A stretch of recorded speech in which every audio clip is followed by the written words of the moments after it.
Hello and welcome to the next edition of Today I'm joined again by the Greater Manchester Mayor, Andy Burnham.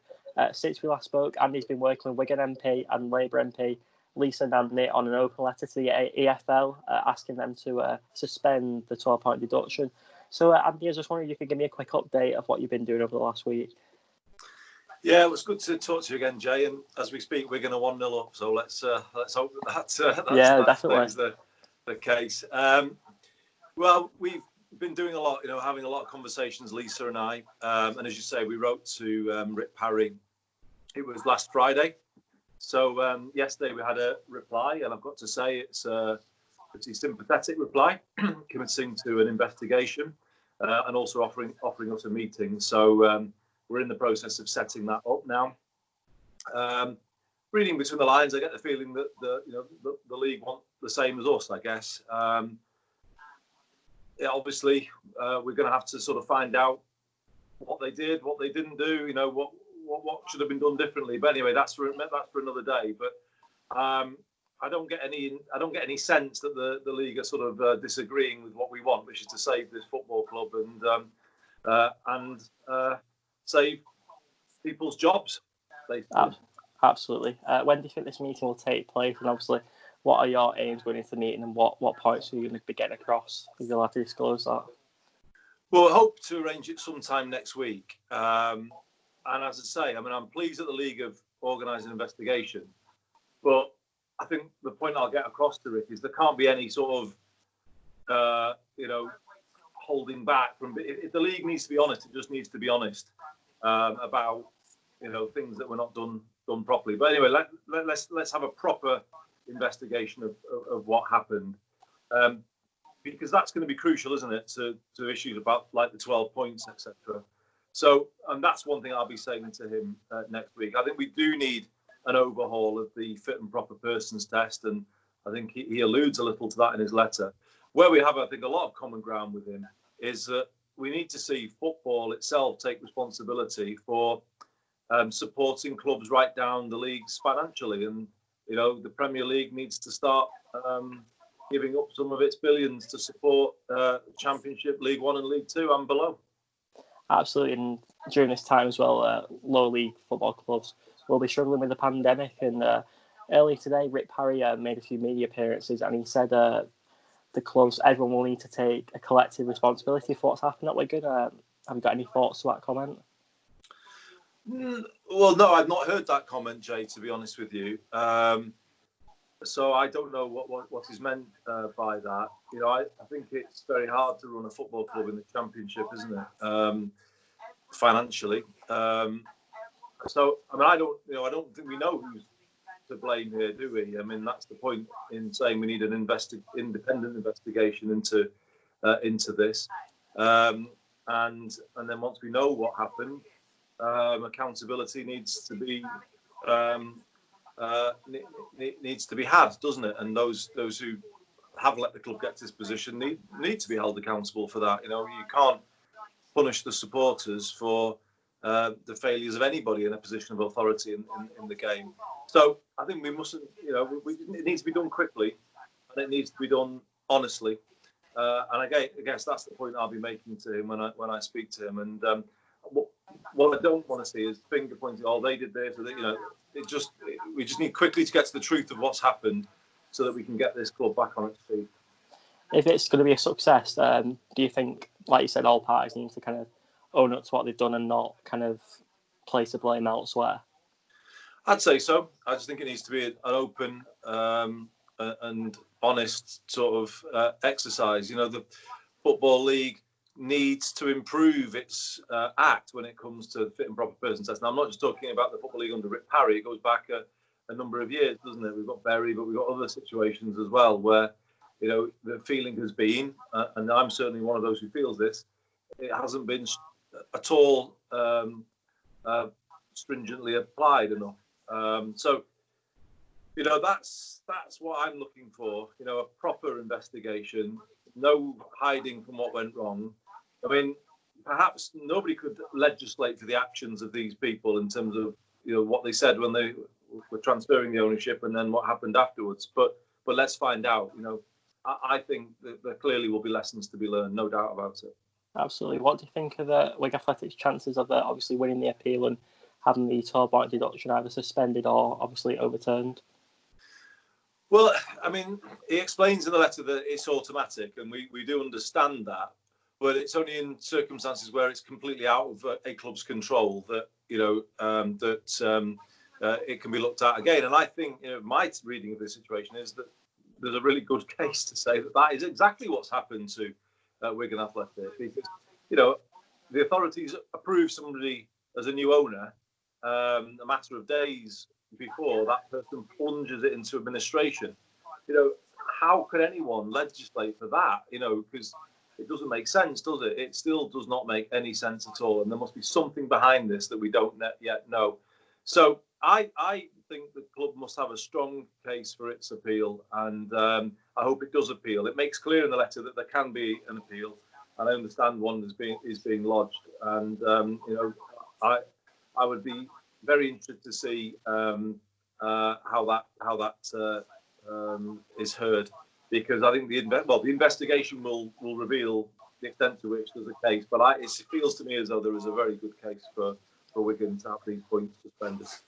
Absolutely, and obviously over the next couple of weeks, the administrators are actively looking for a buyer.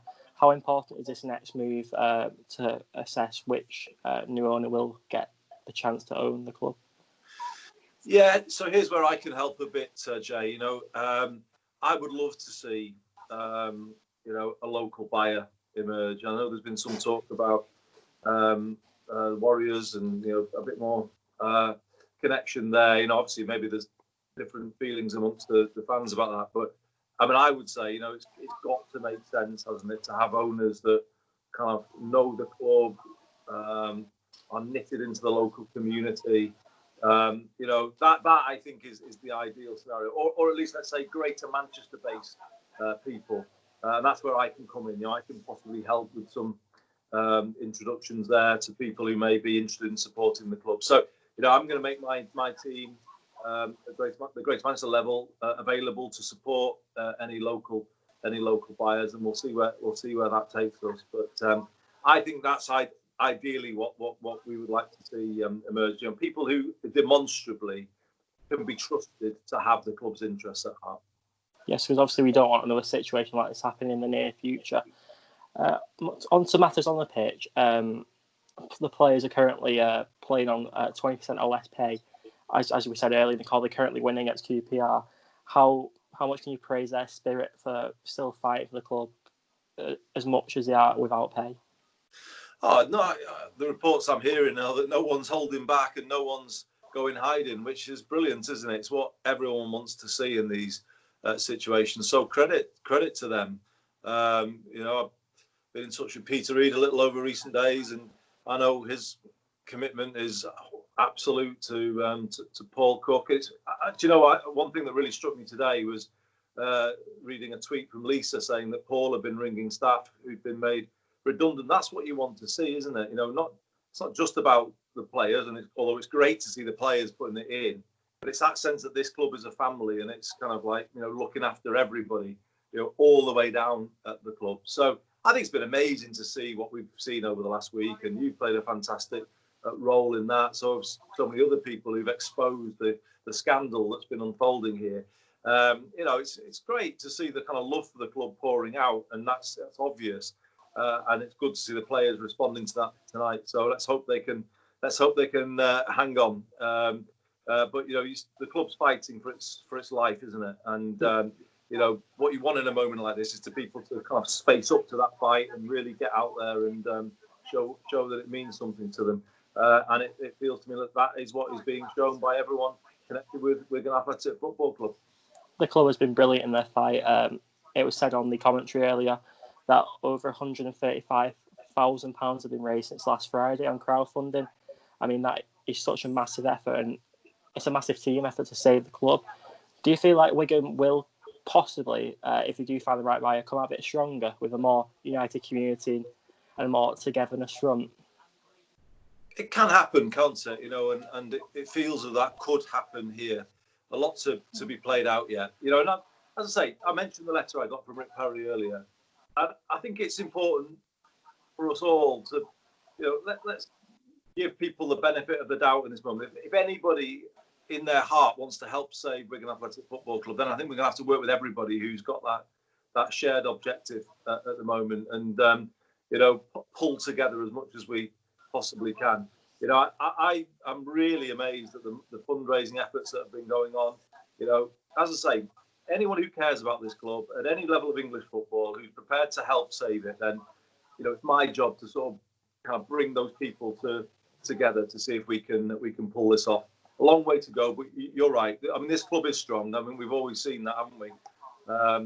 Over the years, when we had the backs up against the wall in relegation battles, I've been amazed sometimes at how we're going to ground things out. So, yeah, there's a tradition of fighting the odds at Wigan Athletic, and I can see that fight happening again. And I'm becoming more positive, I think, this week that we might be able to bring the club through this.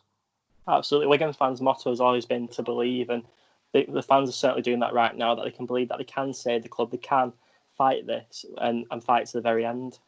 Yeah.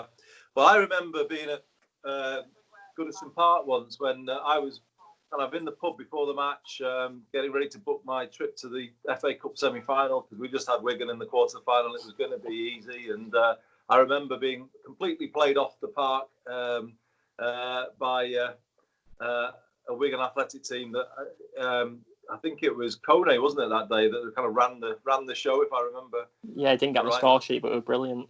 He was brilliant that day, and then we bought him, and he wasn't so brilliant after that. But yeah, so I believe absolutely, and then we remember that era very, very well. So yeah, Wigan has I say, has had a history of upsetting the odds. Manchester City not so long ago, So this club always can surprise people, always, and it's always got that in it. So let's just hope and pray that it can do it again. So I think we're further on, Jay, if we're honest, than we were this time last week. I think we were reeling from the shock. I think a week on, we've established a bit more what's gone on, and I say we, and you've done that, and the supporters have done that. Lisa and I have made have got a dialogue going with the Football League and the EFL. And I think that's important as well. We'll meet Rick Parry next week, and we can update everybody on that. As I say, no one should sort of go pointing fingers or making excuses here. We need to know what's gone wrong.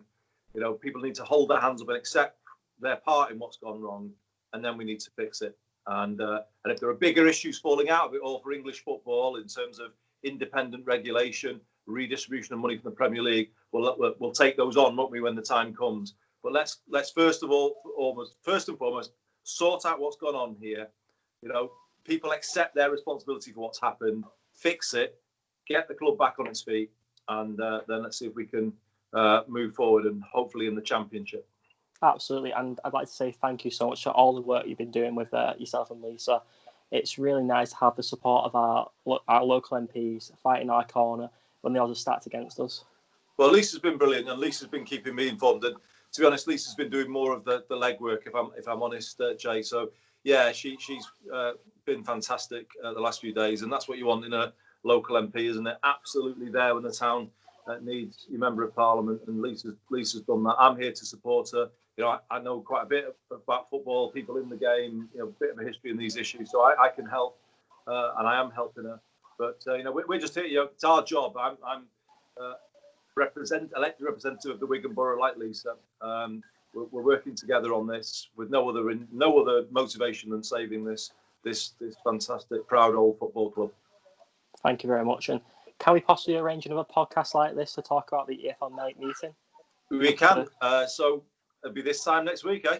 This time next week, yeah, Wednesday 6 p.m. That's our usual slot. I'd like to say thank you so much for your time again. It's absolutely great. You're welcome, and mate. Keep up the good work. So thank you guys for watching this latest podcast. It's great to have Andy's insight on what he and Lisa and Annie have been doing, and it's great that we'll have him again next week. So I'm looking forward to that, and hopefully let's keep making headways, let's keep spreading the word, and let's save this football club.